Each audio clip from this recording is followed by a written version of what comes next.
오늘 샤우팅할 말씀은 사무엘상 28장 17절 말씀입니다. 사무엘상 28장 17절 말씀 우리 힘차게 샤우팅합니다. 시작. 여호와께서 나를 통하여 말씀하신 대로 내게 행하사 나라를 내 손에서 떼어 내 이웃 다윗에게 주셨느니라. 여호와께서 나를 통하여 말씀하신 대로 내게 행하사 나라를 내 손에서 떼어 내 이웃 다윗에게 주셨느니라. 여호와께서 나를 통하여 말씀하신 대로 내게 행하사 나라를 내 손에서 떼어 내 이웃 다윗에게 주셨느니라. 사무엘상 28장 17절 말씀. 아멘. 할렐루야. 네, 오늘 함께 읽은 귀한 말씀을 가지고 두려워 떠는 근본적인 이유, 두려워 떠는 근본적인 이유라는 제목으로 하나님 말씀 함께 나누겠습니다. 자, 다윗이 기도하지 않고 블레셋의 망명을 결정을 하게 되죠. 그리고 난 다음에 1년 4개월 동안 시글락이라는 곳에서 아기스 왕이 시키는 일을 하면서 살아갑니다. 자, 그러면서 다윗은 하나님이 기뻐하시는 일을 하지 않고 아기스가 시키는 일을 하면서 때로는 살인도 하고 또 약탈도 하고 또 거짓말을 하면서 그렇게 지내게 됩니다. 그러다 보니까 이제 아기스 왕이 보기에 다윗이 이제 완전히 나의 편이 되었으니까 이제는 이스라엘과 전쟁을 하면 이길 수 있다라고 생각을 한 것이죠. 그러면서 이제 전쟁을 벌이려고 하는 그런 내용이 28장의 내용입니다. 자, 그러자 이제 사울은 첩보가 있었겠죠. 이제 다윗도 블레셋 편으로 들어가고 또 그러다 보니 블레셋이 점점 싸우는 곳마다 영토가 확장되고 좋은 소식이 막 들려오고 막 그러니까 사기가 충천한 그 블레셋의 내용을 생각해 보니 사울이 너무나 불안한 거죠. 그리고 전쟁을 하겠다고 이제 이스라엘을 치겠다고 이렇게 한다고 하니까 그런 소식을 들을 때마다 몹시 두렵고 이제 떨리는 상황이 된 것이죠. 자, 이거면 사울이 이렇게 두렵고 떨리게 된 이 상황이 어떻게 된 것인지, 그리고 이렇게 두렵고 떠는 그런 근본적인 이유가 무엇인지 그것에 대해서 함께 살펴보기를 원합니다. 자, 첫 번째는요. 이렇게 두렵고 떠는 근본적인 이유는 바로 하나님을 붙잡지 않았기 때문에 그렇습니다. 하나님 말씀을 붙잡지 않았기 때문에 그래요. 자, 블레셋과 이스라엘 사이에 전면적인 전쟁이 일어날 조짐이 이제 보이고 있습니다. 자, 그러자 블레셋 왕 아기스는 망명하여 큰 공을 올리고 있는 다윗에게 야, 이제 우리가 남이가 우리 함께 하자. 우리 이제 싸우자. 이렇게 이제 얘기를 하는 것이죠. 이제 그 이야기가 1절 말씀이에요. 그때에 블레셋 사람들이 이스라엘과 싸우려고 군대를 모집한지라 아기스가 다윗에게 이르되 너는 발키할라 너와 내 사람들이 나와 함께 나가서 군대에 참가할 것이니라. 그러니까 자기 민족과 싸워야 하는 이 다윗도 이제 두렵고 떨리는 마음이 있었겠죠. 내가 이스라엘과 이제 싸워야 되는 건가? 저들을 내가 이제 죽여야 되는 건가? 이런 상황이 있었겠죠. 그리고 한편 사울은 사무엘이 죽은 후에 왕권의 강화를 위해서 백성에 인정받으려고 정치적인 목적으로 신접한 자와 박수 이런 무당들을 전부 다 쫓아냅니다. 그게 이제 3절 말씀이죠. 하지만 그때뿐이었어요. 블레셋이 쳐들어온다라는 소식을 듣고 나니까 다시 두려움에 사로잡히게 되어서 하나님을 의지하고 하나님을 붙잡아야 되는데 그게 아니라 신접한 여인을 찾습니다.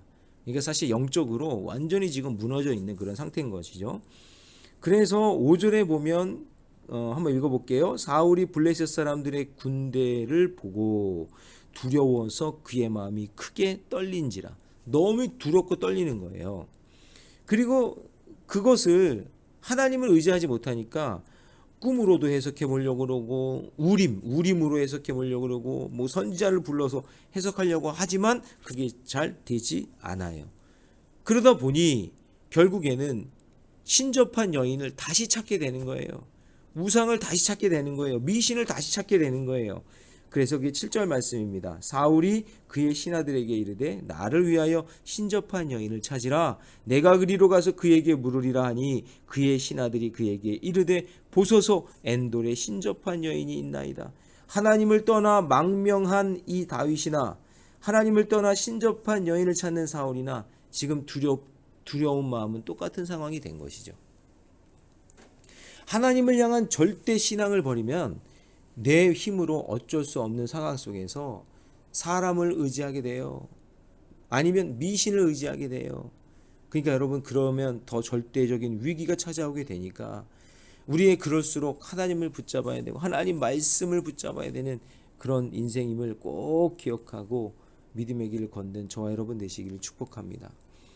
여러분, 광야 같은 이 세상은요, 내가 계산하고 내가 계획을 하지만 그것대로 이루어지지 않아요. 전혀 상상하지 못하는 일들이 일어나기 때문에 모든 순간을 하나님만 바라보면서 다른 것을 붙잡지 말고 오직 하나님 말씀 붙잡고 믿음으로 돌파해 나가시기를 바랍니다. 여러분, 우리 인생 살아오다 보니까 갑자기 코로나 같은 그런 질병이 나타나잖아요. 이제 앞으로 이것보다 더 센 질병이 올 수도 있다라고 이야기하고요. 지금 정치, 경제, 문화 이런 모든 것들을 한번 보세요. 갑자기 힘들고 어려운 이런 갈등의 요소들, 그리고 힘들고 어려운 이런 상황들이 나의 의지와 상관없이 나타날 때가 있잖아요. 그럴 때 우리가 꼭 기억해야 될 것이 다시 하나님의 말씀으로 돌아와 하나님 말씀에 순종하며 믿음의 길을 걸어야 된다라는 것, 여러분 그것을 꼭 기억하시기 바랍니다. 적용 질문 드립니다. 내가 하나님 말씀 외에 더 확실한 증거를 얻고자 찾아다니는 것은 무엇입니까? 여러분, 다른 것에는 소망이 없어요. 내 두렵고 떨리는 마음이 해결이 안 돼요. 오직 하나님의 말씀 붙잡고 살아가는 저와 여러분 되시기를 축원합니다.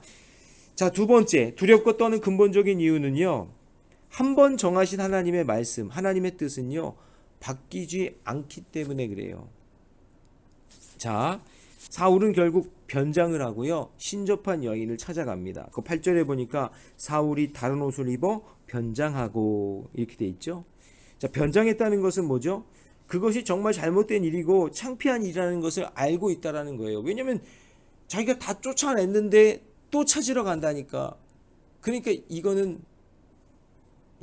자기가 말해놓고 다시 신접한 여인을 찾아가니까 너무나 창피한 일이잖아요. 여러분, 하나님을 온전히 믿지 못하면요 잘못된 일어나는 것을 알면서도 계속 끌려다닙니다. 그걸 또 찾게 되어 있어요. 여러분, 그게 중독이잖아요. 그렇게 찾아간 신접한 여인에게 이 사울은 사무엘을 불러달라고 얘기하는 거예요. 귀신 불러달라고 이야기하는 거예요. 죽었는데. 자, 11절 말씀 읽어봅니다. 여인이 이르되 내가 누구를 내게로 불러올리랴 하니 사울이 이르되 사무엘을 불러올리라 하는지라. 자, 이렇게 얘기하니까 이게 단번에 이 신접한 여인이 이 사울이라는 걸 알아낸 거죠. 사울을 알아보니 신접한 여인이 깜짝 놀라 주저하는데도요 사울은요 죽은 사무엘을 만나겠다고 자기 뜻을 굽히지 않아요. 그런데 사울이 사무엘에게 듣는 말, 그 귀신을 불러내서 그 귀신이 하는 말이 무슨 말이냐면 하나님이 하시는 말씀을 그대로 하는 거예요. 사무엘이 생전에 사무엘에게 했던 말 있잖아요. 여호와께서 나를 통하여 말씀하신 대로 내게 행하사 나라를 내 손에서 떼어 내 이웃 다윗에게 주셨느니라. 그 17절 말씀이죠. 그 다음에 18절 말씀 보면 내가 여호와의 목소리를 순종하지 아니하고 그의 진노를 아말렉에게 쏟지 아니하였으므로 여호와께서 오늘 이 일을 내게 행하셨고. 이게 무슨 말이죠? 아말렉과 전쟁에서 너희들이 이기면은 다 진멸하라고 했는데 진멸하지 않고 좋은 거 자기가 다 챙겼잖아요. 그거 하나님이 얘기하시는 거예요. 네가 순종하지 않았다. 그 19절 말씀 보면 그 끝부분에 이스라엘 군대를 블레셋 사람들의 손에 넘기시리라 하는지라. 하나님이 이 사울에게 했던 그 말씀을 죽은 사무엘 귀신이 나타나서 똑같이 이야기했다는 얘기예요. 여러분, 이것으로 우리가 알 수 있는 게 뭐냐면 다른 것으로 새로운 방법으로 찾으려고 해도 하나님의 말씀은 변하지 않는다, 그 얘기예요. 이처럼 이미 하나님의 말씀을 듣고도 다른 방법을 찾으려고 하는 것은 여러분 하나님에 대한 불신입니다. 여러분, 예수님 말고 다른 이름으로 구원을 주신 적이 없잖아요. 다른 것으로는 구원을 얻을 수 없잖아요. 하나님 말씀 그리고 예수님 밖에는 다른 구원자가 절대로 없다는 사실을 여러분 꼭 기억하셔야 됩니다. 온 우주에 인간을 구원하는 다른 이름을 주신 적이 없어요. 그러므로 여러분 적용 질문 드립니다. 하나님이 말씀으로 알려주셨는데도 인정하지 못하는 나의 잘못은 무엇인지 꼭 깨닫고 오직 하나님의 말씀 붙잡고 믿음으로 사는 저와 여러분 되시기를 축원합니다.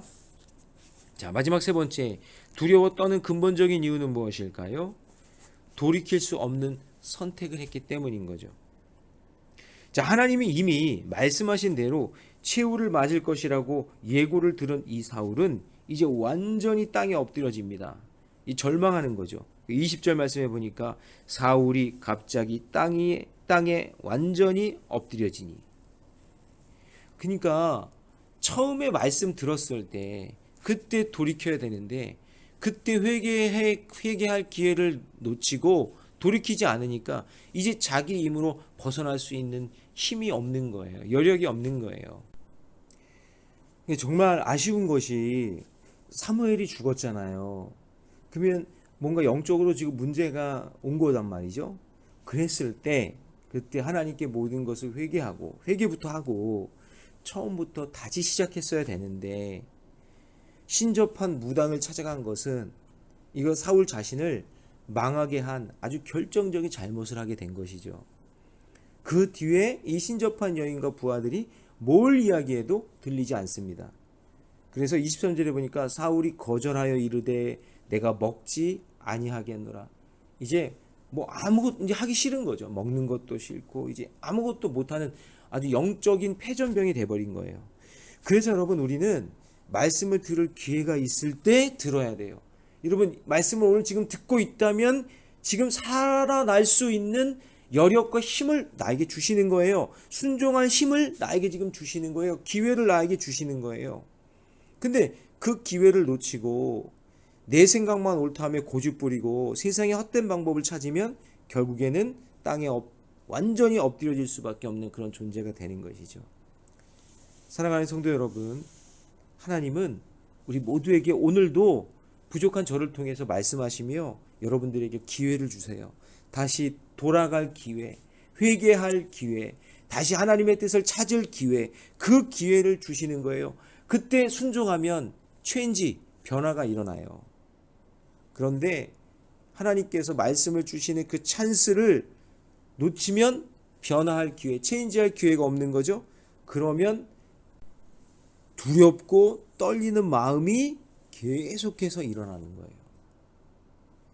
그러므로 여러분, 지금 말씀을 듣는 것이 나에게 하나님이 주신 가장 좋은 기회고, 그리고 그 기회를 붙잡는 자는 하나님께서 변화할 수 있는 기회로, 그런 환경으로 인도해 주실 줄 믿습니다. 바라기는 여러분, 오늘 이 새벽에 들려오는 하나님의 음성, 하나님의 말씀을 잘 듣고 사람에게 매이지 말고 또 환경 때문에 두려워하지 말고 하나님 말씀 속에 주시는 믿음으로 승리하는 저와 여러분 되시기를 축복합니다. 적용 질문 드립니다. 나는 두려울 때 어떻게 합니까? 요즘 심히 두려워한 일은 무엇입니까? 오늘 말씀을 붙잡고 승리하는 저와 여러분 되시기를 축원합니다. 기도하겠습니다. 사랑의 주님, 오늘도 살다 보니 나도 모르게 두려워하고 떨리는 그런 심정으로 살 때가 있습니다.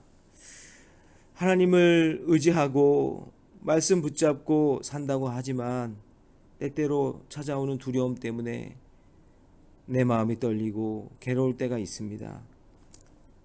물질 때문에, 건강 때문에, 자녀들 때문에, 그리고 내 삶의 문제 때문에 그렇게 두렵고 떨리는 상황 속에 있을 때 성경을 펼치게 하여 주시고 말씀을 읽게 하여 주시고 말씀이 생각나게 하여 주셔서 힘들고 이 어려운 상황을 하나님과 함께, 말씀과 함께 이겨나갈 수 있도록 하나님께서 축복해 주시옵소서. 두렵고 떨리는 일들이 참 많이 일어나고 있습니다. 이 두려움과 위기 앞에서 말씀 외에 다른 것을 의지함을 하나님 끊어내게 하여 주시고 오직 주께서 내게 주신 말씀을 온전히 신뢰하고 순종하는 믿음을 허락해 주시옵소서. 어떤 절망 가운데 있을 때라도 오직 주님께 나아가게 하여 주시고 그 말씀을 듣고 순종할 수 있는 힘과 지혜와 용기를 허락해 주시옵소서. 이 모든 말씀을 주 예수님의 이름으로 기도하옵나이다. 아멘.